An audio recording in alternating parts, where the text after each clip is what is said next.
Good morning. So I just want to quickly talk about the what's happening with Atlas 31 at the moment, and I'm going to talk around it and things that just and not as an expert, but just things which I'm kind of curious about, and I haven't seen anyone else mention some of these things, so I thought, well, may as well be me.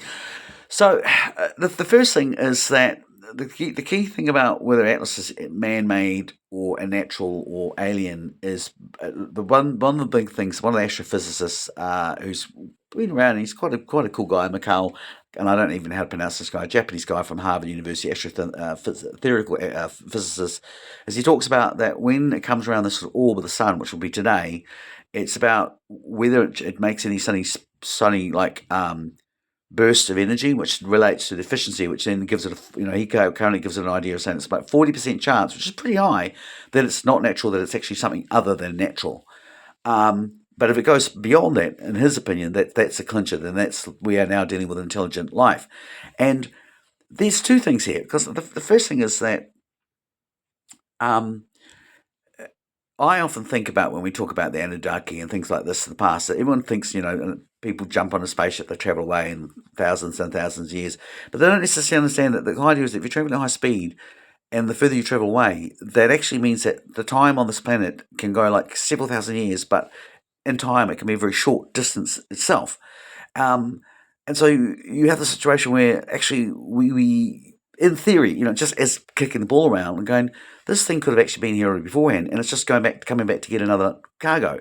And I find that quite, like I'm not saying it is, and I also understand we're dealing with things like Project Blue Book, and one of the things I'm also finding about this particular case is that there's been a lot of news reports where extraterrestrial activity has been largely encouraged out of a network of TV stations and radio stations and platforms in the United States that all come back to one or two companies, and in the centre of that is the Tom Delaney from Blink 128 and his famous email to Wikipedia to John Podesta saying, "Oh, I've got a great idea that will come, provide security for military operations and help you get youth voters." And again, in some of these swing states, the youth voters are actually very important. So I've been very sceptical because, again, what we've been seeing is the level of evidence of, Carl Sagan, extraordinary claims need extraordinary level of evidence, hasn't been matching up, and in these cases have been occurring in the last 3 years. But there has been this normalisation of aliens. It's not so crazy. Yet we haven't really been shown anything that shows that's, beyond a blurry photo.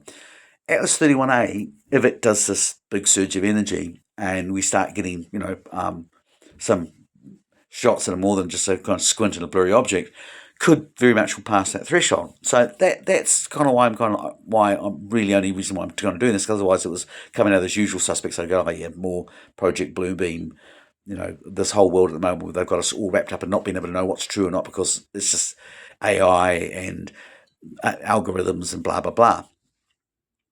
And who knows? Maybe that's part of the whole alien AI program, and it's maybe even alluded to by Obama and is leaving the world behind. And I sort of say that jokingly, but not, because I always think, I say in my little short story about the aliens going away and then coming back, Bob and Frank's International Space Fracking Company is, that Frank says to Bob when he's watching all the monkeys load up the gold onto the spaceship, well, when we come back, by this stage they could have evolved and have governments and access to nuclear weapons. Aren't you afraid that they're going to, we won't be able to control them? And Bob's like, nah, don't worry, we're built in this, program and that'll basically destroy them all within. We made them really like gold, And that's a joke, I say that as the whole thing as a story is a joke, but I'm not from the metaphorical value.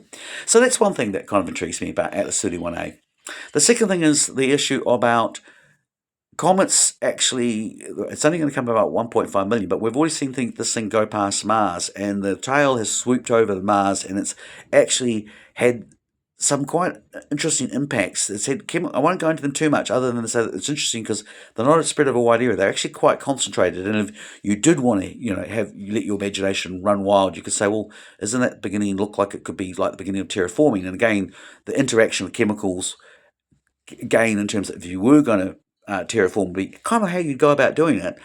And again, there's the concentration of the nickels and stuff there, that these can all be used as catalysts for terraform. Not saying is. I'm not a scientist.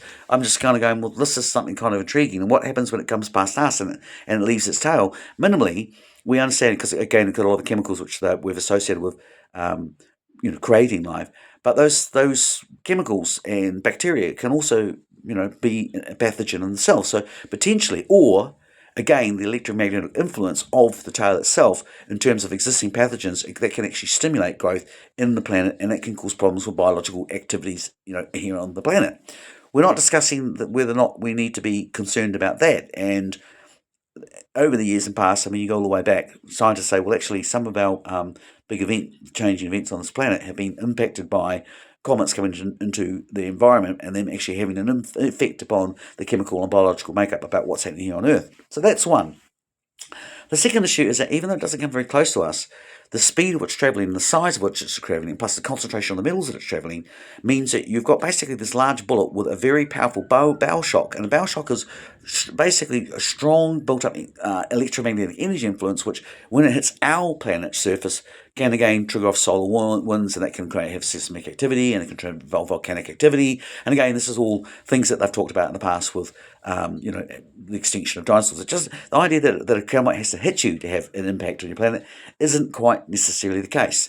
And the third component, which I want to bring people's attention, is that when you look at Project SEAL, which is like the idea about creating a bomb that could create a superwave, when they studied it, what they found was that if you set off the first bomb, it just goes plop, and that's it. But if you've got a series of bombs that are set up so they kind of relate often in a series of charges, then the explosions will feed the next explosion, which will then feed the next explosion, which will in turn means that you end up with your giant killer wave. And again, you see this in the case of what they talk about super waves, which is quite often when two waves actually collide together, and the energy of both waves has an exponential. So it doesn't go 2 times 2. It's more a case of 4 times 4 equals 18, 18 times that becomes 32, and on and on and on. So you have this exponential power force. And that's what concerns me, again, with Atlas 31A, because this other weird situation we've got is we have got not only the sun is becoming more magnetically active, which again, if you were an interterrestrial culture looking at terraforming the planet and needing these conditions, you would have charted out all in advance. You wouldn't just be arriving randomly. You'd be picking the stuff out according to what powers your ship and what you wanted to do. Um,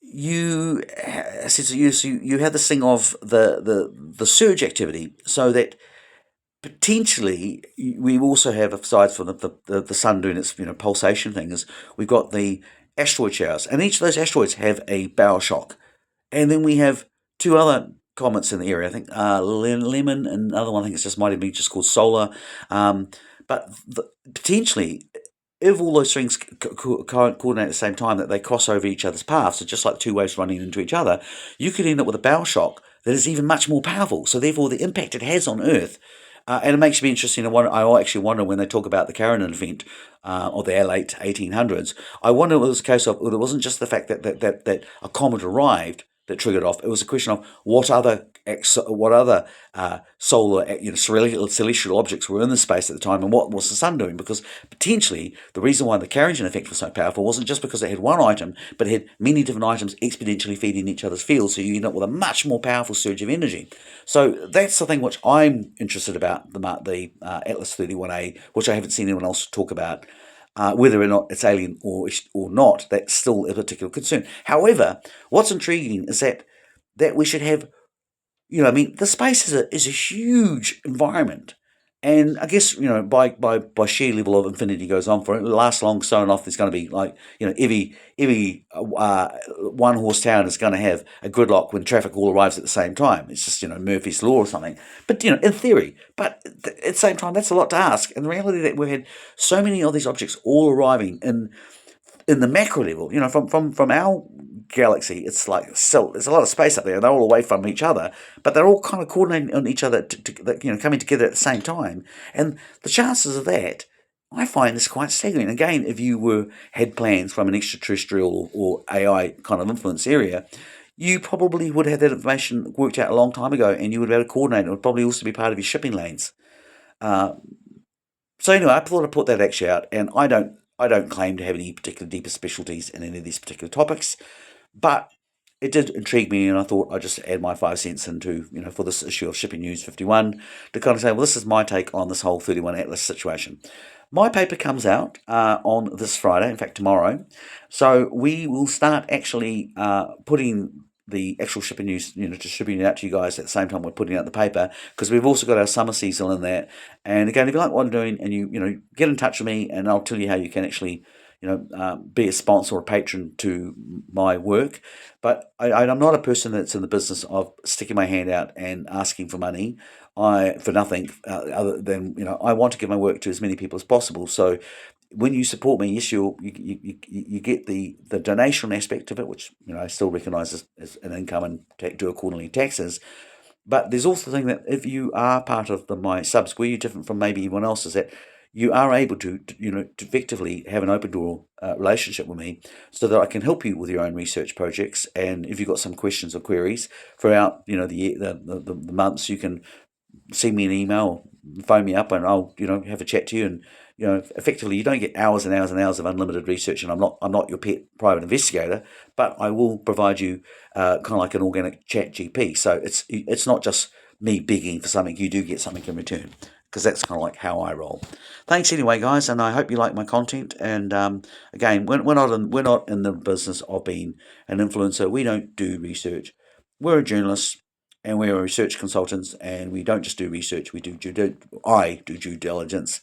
So, if you do hire me as a researcher, or you use my material, you're not getting someone who just wants to get as many likes and hits. I'm not interested in that. I'm quite happy to have an audience of less than 1,000, like in terms of paid subscribers. In fact, even currently we've got less than 300. I'd like to get it up to 500, but I don't want a relationship anything more than that, because after that I can't have that one-on-one contact with the people that actually like my contact and want me to assist them in their own project. And it's getting quite good, because we're getting slowly we're building up quite a good clientele of people that aren't just people that sit there and get information delivered to them so that they can, go, oh, this is entertaining, but not do anything else. I'm actually got a good group of clients, people who actually are activists in their own rights, or community leaders, or people that are actually, making use of my information for their own commercial purposes, which I have no problem with whatsoever at all.